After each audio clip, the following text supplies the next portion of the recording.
ilallah.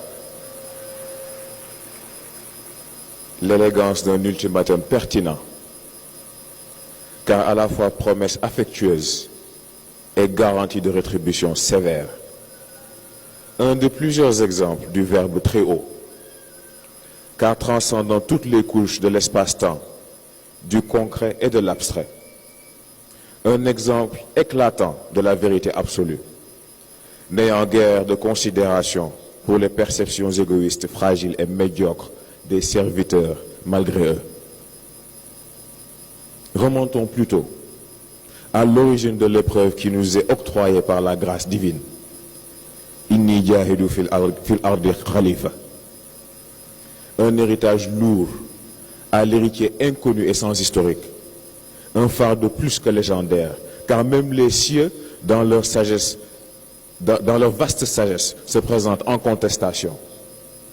Dans leur désespoir, ou pour certains, leur arrogance, ont-ils tous négligé l'extrême indépendance de la vérité absolue, ne dépendant ni de leur perception, ni de leur sensibilité ou de leur intérêt.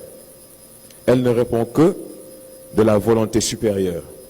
Et ce n'est donc pas une question posée ou un avis demandé, c'est une déclaration officielle, une affirmation directe. Il semble cependant qu'à travers les âges et les marées des événements, que cet être choisi se contente du confort, de la garantie apparente de son succès, prédéterminé, oubliant trop facilement le contrat forgé solennellement Alastu bi rabbikum qalu bala. Cet être à l'image de son créateur, doté d'esprit, de volonté et d'un potentiel évolutionnel illimité, s'offrant sans réserve à la merci et à la miséricorde du Très-Haut. La beauté d'un choix fait sans contrainte, menace ou corruption. Telle est la nature de ce pacte céleste, une promesse qui retentira à travers la création.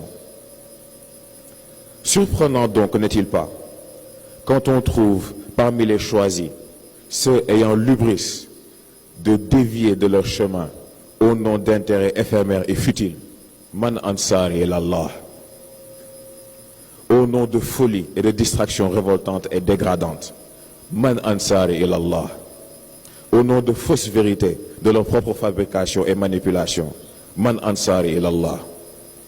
Il devient donc urgent et impératif de tirer une ligne dans le sable de notre conscience collective.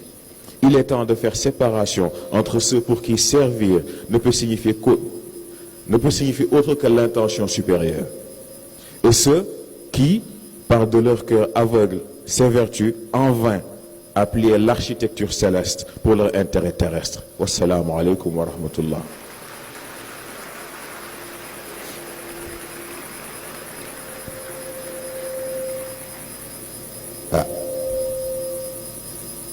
Yàlla xam na ni day waajuñu ko